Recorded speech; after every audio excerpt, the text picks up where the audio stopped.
you'll notice that a Nagahara Mini looks like an absolute freaking monster by comparison. Why didn't you try pearl? Why didn't you try a pearl? Why didn't you try a pearl? I ended up getting a Nagahara Mini, and I told no one about it. Many years ago now, I made a video where I was trying a bunch of piccolos that I would be choosing as my backup piccolo. As a professional player, you always want to have a backup instrument for when your current instrument, your pro instrument, is in the shop. So you need to get your pro instrument looked at least once a year. The more you play it, the more often you need to get it maintained. It's basically like a car. In this particular video, I was looking for pretty much a cheap backup piccolo that I knew would be sitting in my trunk most of the time. But a few months after that video, I ended up getting a Nagahara Mini, which is a professional level piccolo, and I told no one about it. So what happened?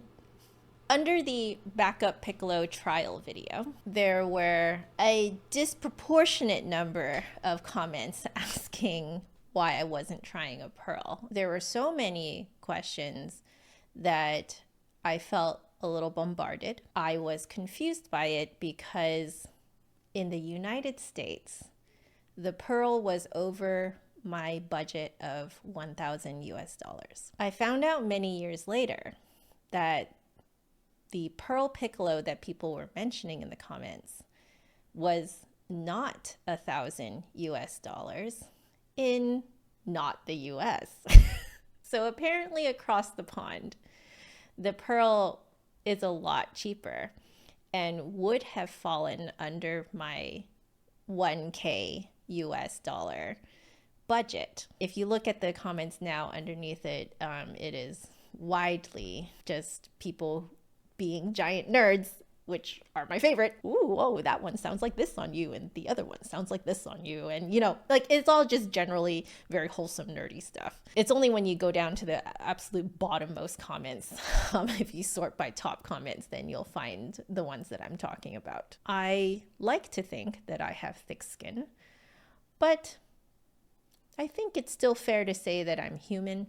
I just decided to stop talking about it. So what happened to my backup piccolo?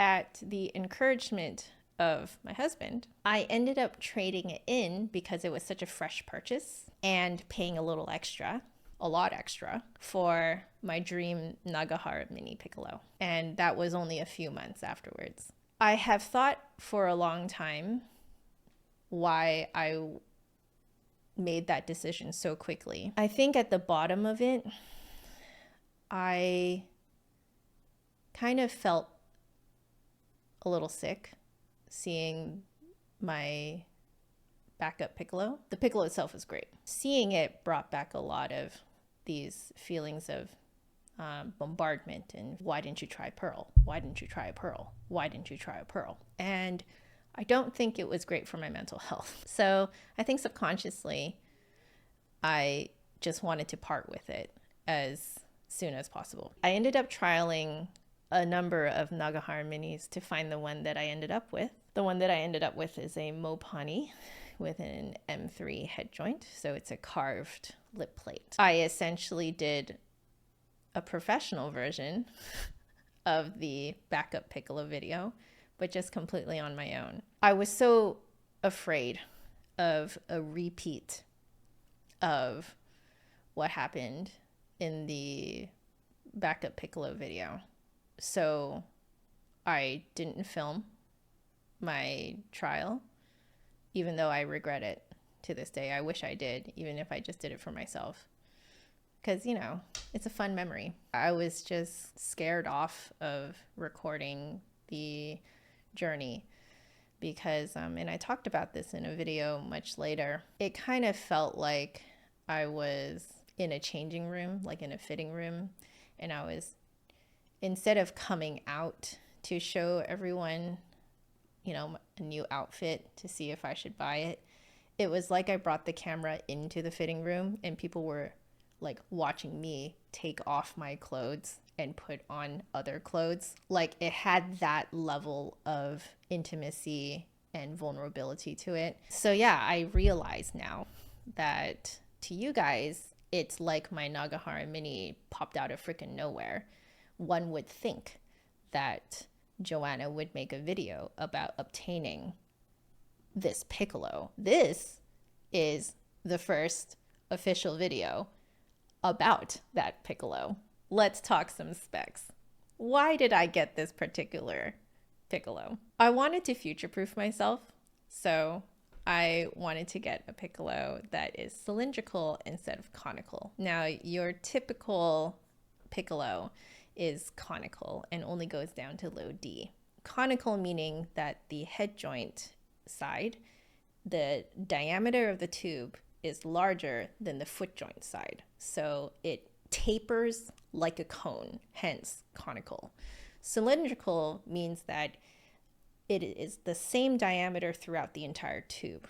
And as a result, if you look at a Nagahara Mini compared to other Piccolos, you'll notice that a Nagahara Mini looks like an absolute freaking monster by comparison. On top of the fact that the Nagahara Mini can go down to low B, not just down to low D. Oh, by the way, the Yamaha 62 Piccolo that you see in this video was an eBay purchase that I made a while later. I couldn't really pass up the price. Out of all of the woods I tried, I ended up loving the Mopane wood. I did try, I believe it was a grenadilla, and I think a kingwood. I'm pretty sure it's a kingwood, but I'm not entirely sure. But out of all of the woods that I did end up trying, I love the Mopane the best. I have a mouth that prefers resonating notes more in the front of the mouth.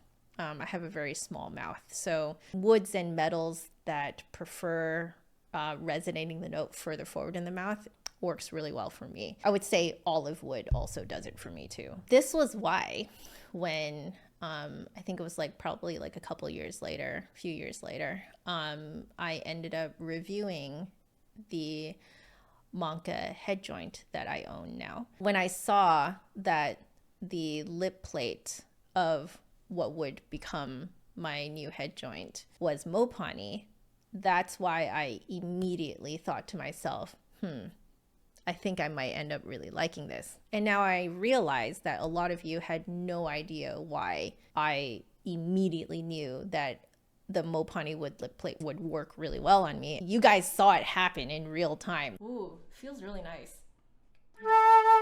Ooh. Oh, hi. I immediately fell in love with my new Monka head joint. I think that particular live stream sort of made me rethink. It started the journey of helping me rethink sharing this part of my life with you. Instead of just kind of having a vision for how the video is supposed to go, or having a vision for how the vlog is supposed to go when capturing this sort of moment, I realized that for me, I can't really plan it. You kind of have to just let them happen. And if you happen to catch it on camera, that's great. If you don't, I realize that's fine. I can just talk about it how I am now. I realize now that you guys just want to hear about it. The mistake that I made with the backup Piccolo video, aside from not checking what the price was across the pond, I think I was trying to kind of create a situation that I could film rather than just letting my life happen and seeing if I luck out capturing it on camera. You can't really act out your life. You can only live it. In this manner, I can be the most authentic and genuine and still maintaining sort of a healthy mindset about filming and a healthy approach to sharing my life online. So what now? I think we all know what really needs to be done. Look out for a special stream that will replace one of my usual practice streams. In that stream, I will do a proper review on my own Piccolo.